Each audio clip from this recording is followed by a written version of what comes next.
There is huge news! Ford and Toyota are both about to end dealerships.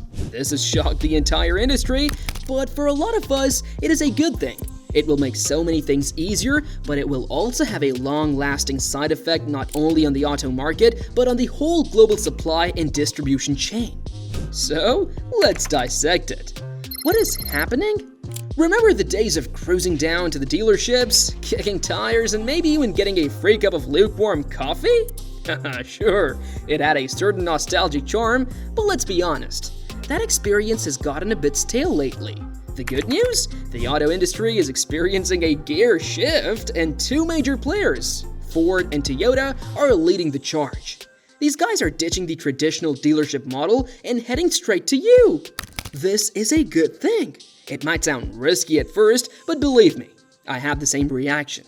This model has been the cornerstone of their whole process. For example, in 2020, Ford reported that approximately 843,000 of its vehicles were sold through its traditional dealership network in the United States alone. And Toyota reported a total of over 2.1 million vehicles sold in the United States through its dealership network. But these auto giants haven't made this decision on a whim. They've seen the checkered flag waving in the distance, the flag of changing consumer preferences. People today crave a smoother, more digital way to buy a car, and that's exactly what Ford and Toyota are aiming to deliver. Research from McKinsey & Company suggests that automakers implementing direct-to-consumer sales models could experience up to a 15% increase in market share within 3 years of implementation. Think about it, with just a few taps on your phone or a click or two on your laptop, you could be custom designing your dream car, loaded with all the bells and whistles you desire. No more wandering through endless rows of vehicles or playing the guessing game with pushy salespeople. That's right, this direct-to-consumer approach is all about putting the consumer in the driver's seat, both literally and figuratively. But don't get me wrong, there is more to the story than just online convenience. Ford and Toyota are revving up the transparency factor too. By cutting out the middleman, they're aiming to create a buying experience that's clear, upfront, and puts your needs front and center. This isn't just about making our lives easier, folks. This is a whole new road Ford and Toyota are paving. And the intentions behind it are actually very complicated, but we need to talk about this in detail, so let's talk about it. Well, here's the thing. Behind all the talk of a more enjoyable buying experience, there's a bigger reason why Ford and Toyota are taking the reins. It all boils down to control, folks, the kind that lets them call the shots on how their cars are presented and sold. You see, in the old dealership model, these auto giants were basically handing over the keys to independent sellers. This could lead to a bit of a Wild West situation where the customer experience might vary widely depending on which dealership you walk into. One place could be all sunshine and helpful salespeople, while another might leave you feeling like you just wrestled a car salesman for your wallet. But with a direct-to-consumer approach, Ford and Toyota can tighten their grip on the entire customer experience from the moment you first start browsing their virtual showroom to the day you drive your new car off the lot. Think of it as a VIP pass to car ownership. They'll be there to guide you every step of the way, making sure you get the most out of your new ride. But that is not all. There is one huge reason why they're doing this. You better buckle up, because this next reason is a bit of a hot topic, to say the least. We all know that creepy feeling, that nagging sense of being spied on and used for who knows what.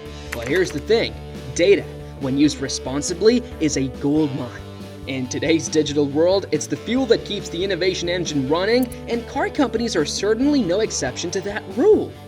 Just imagine this for a moment. By cutting out the dealership middleman and interacting directly with you throughout the entire buying journey, Ford, Toyota, and other automakers can collect a treasure chest of first-hand customer data and insights. This isn't just some random numbers on a spreadsheet, folks. It's real world. And the trenches information about what makes you, the customer, tick. What features do you crave in your dream car? What are those pesky pain points that make you grind your teeth during the car buying process? The data gold they'll have access to is truly mind-boggling. Say you spend hours upon hours online tinkering with a virtual configurator, meticulously decking out your future ride with all the bells and whistles.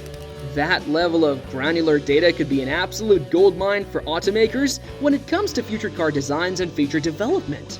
Information like how you use your vehicle and how satisfied you are with it, that's all valuable intel that automakers can use to craft even better cars and target their marketing with laser-sharp precision.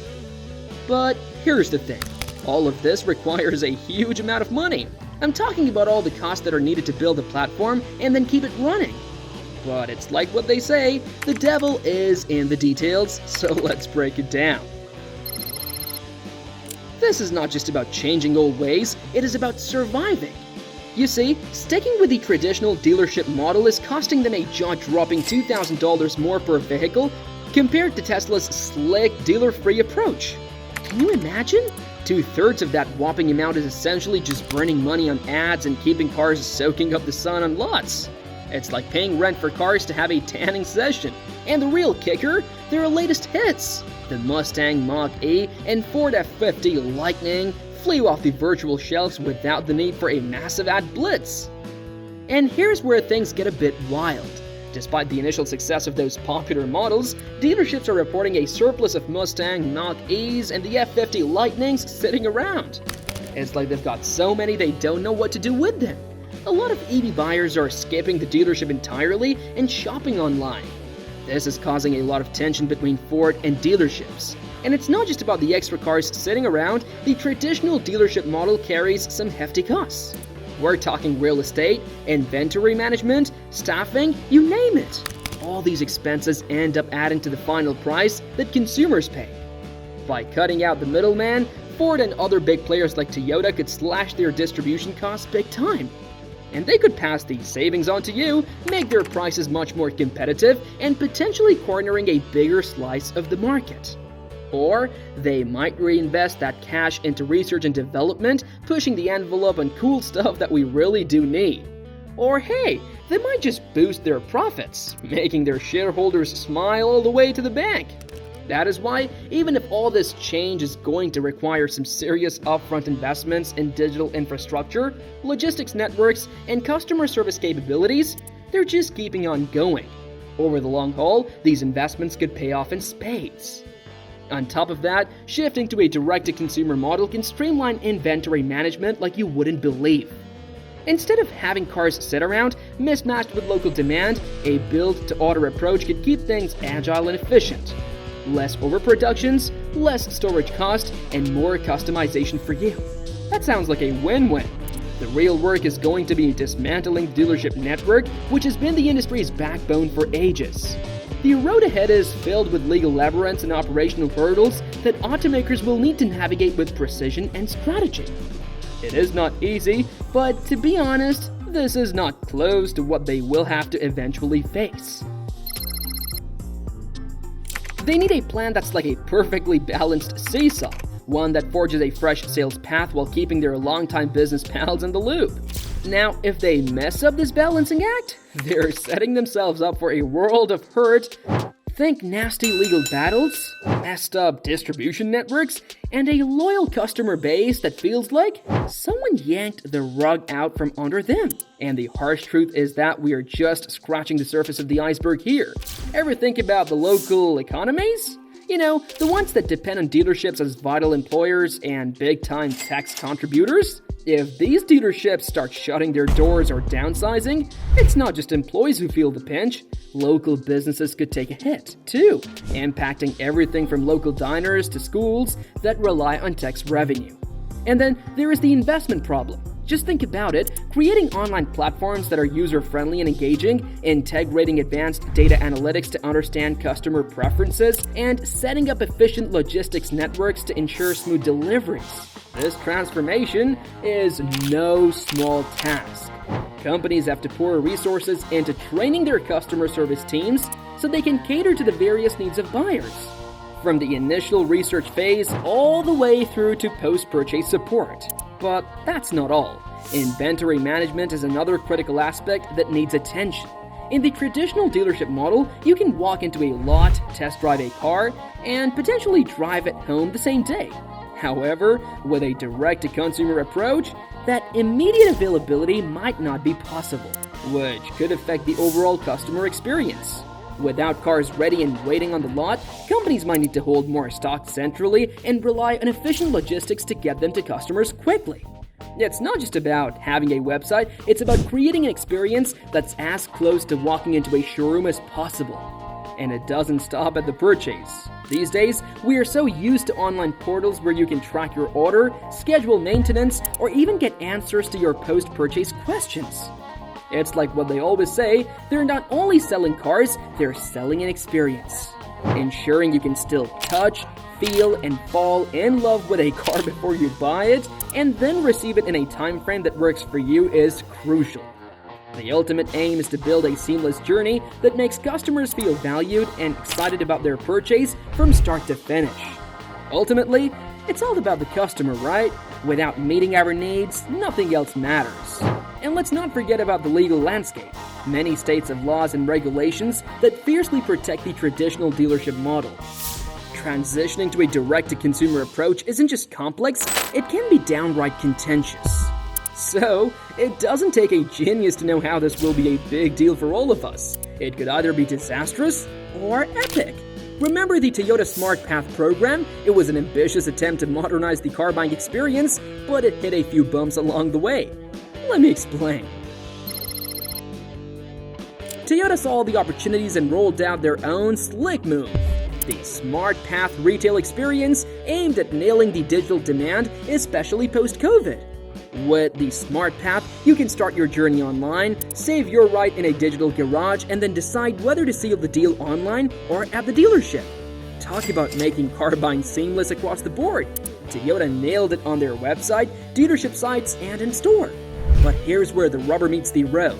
Toyota's Smart Path promised a revolution, but the reality didn't quite match the hype. Sure, you could build your dream ride and have it dropped at your door, but guess what? Those sneaky dealer markups were still added on. As you can imagine, customers were hungry for a game changer. Something to finally shut down those age-old gripes. Sadly, Toyota fell short of the mark, and by 2022, Smart Path was history. I mean, let's be real, a fancy online setup is cool and all, but it can't fix deep-rooted problems overnight. Sure, Smart Path had its perks, but it missed the mark on tackling the real beast, the dealer markups that make comparison shopping a total headache. But it did something unexpected. It revealed the truth about one thing: dealerships. You see, one of the biggest reasons Toyota's Smart Path program didn't quite take off was that the dealerships themselves were actively working against it. I mean, let's be honest, these dealerships are just like any other business out there, and at the end of the day, their top priority is their own bottom line, making profits. Can't really blame them, I suppose. When you're raking in the big bucks from all those financing plans, insurance policies, and extended warranties, why would you want to rock the boat? Don't get me wrong, the markup on the vehicles themselves is certainly helpful for their profits, but those extra services are where they really clean up. And with more and more people these days opting to buy their cars online and cutting out the middleman entirely, you can bet these dealerships are starting to feel the squeeze. That's where Toyota's Smart Path program came in, a bold attempt to disrupt the status quo and cut the dealerships out of the sales process. Talk about stepping in on some toes, am I right? Unsurprisingly, the dealerships were less than thrilled about this idea. I mean, why would they want to sell Toyota vehicles through Smart Path when it meant saying goodbye to all those juicy add-ons and service packages? There's no incentive there, that's for sure. So it shouldn't come as a shock that the Smart Path program didn't exactly take the world by storm. But did you know what it did? It really shone a spotlight on just how resistant the dealership industry is to embracing digital solutions and modernizing the whole car buying experience. Toyota found themselves in a real pickle, trying to balance satisfying their customers with working within the constraints of the existing legal framework. Talk about a rock and a hard place, am I right? That's why Toyota has decided to scrap the Smart Path program entirely and start fresh with a new one. This time, they're taking the reins and giving themselves way more control over the whole process. From financing and insurance to marketing and advertising. As a major manufacturer, they've got the resources and the know-how to handle all of that. especially with Ford doing the same thing, but hey, as they say, progress is never easy. Gotta break a few eggs to make an omelette, am I right? So what is the plan? Ford's not just tweaking a few features here and there, they're revolutionizing the entire driving experience. Forget the old days of haggling at the dealership, we're talking about a completely revamped system. Can you believe it? Fixed pricing has entered the game. It's as if Ford borrowed straight from the no-hassle playbook and decided to change the rules for everyone. And speaking of dealerships, these places are evolving into state-of-the-art service hubs, outfitted with all the cutting-edge tech you can imagine. Picture this, you walk into a Ford Center not to negotiate over numbers, but to get your vehicle fine-tuned while enjoying a premium latte. It sounds pretty much like a dream, doesn't it? But hold up, there is even more to this story. Jim Farley, Ford's CEO, isn't just dipping his toes into the digital era, he's diving in headfirst. We're talking 100% online transactions and cars delivered directly to your doorstep. It's like Amazon Prime, but for your next whip. And guess what? He's giving props to Tesla and pioneering Chinese automakers who are at the forefront of this shift. It's a serious case of keeping up with the trendsetters. Yet, Ford's not content with just keeping pace, they're aiming to lead the pack. With a focus on reducing costs, streamlining the buying process, and adding a dash of Tesla's cool flair, Ford is crafting something extraordinary. And the cherry on top, they're ensuring their dealers come along for this exhilarating journey. But let's keep it real, this comes with its own set of challenges. Dealerships are now in a do-or-die situation. Adapt or risk becoming obsolete. It's reminiscent of the smartphone revolution.